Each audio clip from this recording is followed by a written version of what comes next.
Hi friends, welcome to my channel. ఇప్పుడు నేను చదివి వినిపించబోయే చందమామ కథ పేరు స్వార్థ పండితుడు. మరాళ దేశాన్ని పుష్పకాంతుడు అనే రాజు పాలించే కాలంలో ఆయన ఆస్థానంలో ముచికుందుడు అనే పండితుడు ఉండేవాడు. అతడు పెద్ద స్వార్థపరుడే కాక అహంకారి కూడా. ముందుగా అతన్ని ఆశ్రయించి తమ మాటలతో సేవలతో మెప్పించిన వారికే రాజాస్థానంలో ప్రవేశం దొరికేది. ఈ కారణం వల్ల ఎందరో సమర్థులైన పండితులు, జ్ఞానులు రాజాశ్రయం లభించక పరదేశాలకు వలసపోయారు. ఇలాంటి పరిస్థితుల్లో కృష్ణకాంతుడు అనే యువకుడు గురుకులంలో విద్యాభ్యాసం పూర్తి చేసి రాజాశ్రయం కోసం వచ్చాడు. అతడికి కొద్ది రోజుల్లోనే ఆస్థాన స్థితిగతులు, ముచికుందుడి స్వార్థం గురించి తెలియవచ్చింది. కృష్ణకాంతుడు తాను ఎరిగిన ఒక బంధువు ద్వారా రాజనర్తకి మందారమాల పరిచయం సంపాదించుకున్నాడు. ఆమె కృష్ణకాంతుడి పాండిత్యం చూసి ముగ్ధురాలై అతడికి తప్పక రాజదర్శనం అయ్యేలా చేస్తానని మాట ఇచ్చింది. ఒక రోజున మందారమాల నాట్య ప్రదర్శనానికి ఆస్థానానికి వెళుతూ కృష్ణకాంతుణ్ణి వెంట పెట్టుకొని పోయింది. రాజనర్తకి తోడు ఉన్నందున ద్వారపాలకులు ఎవరూ అతన్ని అడ్డగించలేదు. ఆమె తన నాట్యం ముగిశాక కృష్ణకాంతుణ్ణి రాజు వద్దకు తీసుకొని పోయి, మహారాజా, ఈయన కృష్ణకాంతుడు అనే యువ పండితుడు, మా గురువుగారి తమ్ముని కుమారుడు, తమ ఆశ్రయం అర్థించ వచ్చాడు అని చెప్పింది. రాజు కృష్ణకాంతుడి కేసి పరిశీలనగా చూస్తున్నంతలో అతడు, మహారాజా, నేను కాశీలో విద్య పూర్తి చేసుకొని వచ్చాను. పంచకావ్యాలతో పాటు అన్ని శాస్త్రాలు అధ్యయనం చేశాను. అశువుగా కవనం చెప్పగలను అన్నాడు. రాజు తల ఊపి చిరునవ్వు నవ్వాడు. ఇది చూసి కలవరం చెందిన ముచికుందుడు హేళనగా, ఇంతటి విద్యావంతుడికి పండితుల ద్వారా కాక రాజనర్తకి సహాయంతో ఆస్థానానికి రావలసిన దుర్దశ ఎందుకు కలిగినట్టు అన్నాడు. వెంటనే కృష్ణకాంతుడు రాజుతో, అహంకారం, స్వార్థం లేని వాళ్లే నిజమైన పండితులు. అందువల్ల ఇక్కడ ఉన్న ప్రధాన పండితుల వారిని కాక రాజనర్తకిని ఆశ్రయించవలసి వచ్చింది అన్నాడు.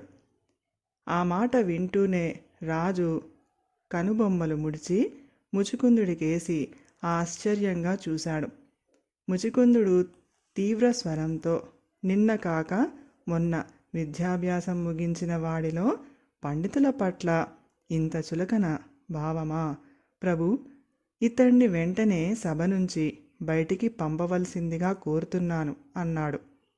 కృష్ణకాంతుడు మందహాసం చేసి ముచికుందుడితో, సాటి పండితుణ్ణి సభ వదిలిపొమ్మని చెప్పవలసిన తీరు ఇది కాదు. చేతనైతే వాదంలో ఓడించండి, అప్పుడు మీకు క్షమాపణ చెప్పుకొని వెళ్ళిపోతాను. అలా కానప్పుడు మీ దురుసు ప్రవర్తనకు మీరే నాకు క్షమాపణ చెప్పవలసి ఉంటుంది అన్నాడు. రాజు ముచికుంద కృష్ణకాంతుల మధ్య వాదం ఏర్పాటు చేశాడు. ముచికుందుడు కృష్ణకాంతుణ్ణి అనేక ప్రశ్నలు అడిగాడు. అన్నిటికీ అతడు సరైన జవాబులు ఇచ్చి సభలో ఉన్నవారి నుంచి ప్రశంసలు పొందాడు. ఇప్పుడు ప్రశ్నించడం కృష్ణకాంతుడి వంతు.